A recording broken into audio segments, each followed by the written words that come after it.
Thank you for joining us. I'm Bill Jasper, and today we have with us again Kurt Hyde. He is an election integrity specialist, an expert in this field, and we're going to be talking about important things regarding the upcoming midterm elections.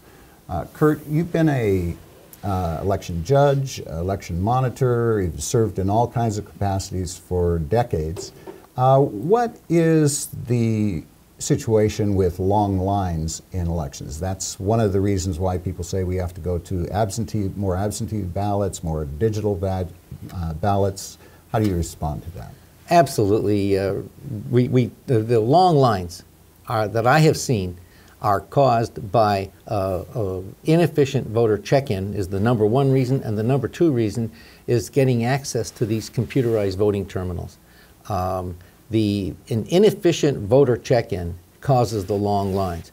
Now in New Hampshire, they have a very efficient means for doing their voter check-in, and I recently had a conversation. I interviewed Secretary of State William Gardner, and I was asking him, what about he has two precincts that are the two largest voting locations in the United States. One of them is Londonderry, New Hampshire, and they had almost 13,000 people vote in person on the election day for the presidential election in 2016. And they did not have long lines. I said, well, why is it you can have almost 13,000 people vote at one location and not have long lines? They have efficient voter check-in. They have as many as 15 tables arranged alphabetically. So if your last name begins with A, you'll be over here, if it, whatever that is. And so they just get a more efficient voter check-in.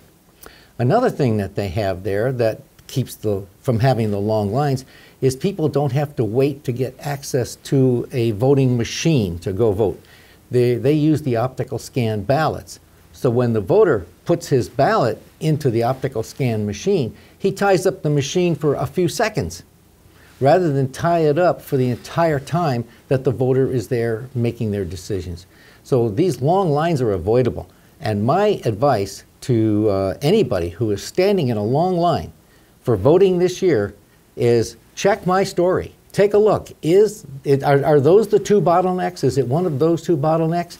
And rather than have someone try to use that to influence you to have a less secure means of voting, instead you suggest what we need is efficient voter check-in, and we should be using perhaps an optical scan ballot rather than use these DREs, as they're called, the voting terminals.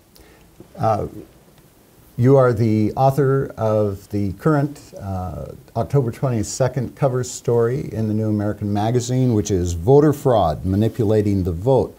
Go to thenewamerican.com to see this latest issue.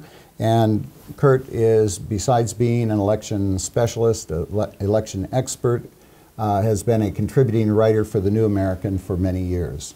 Thank you, Kurt. Thank you.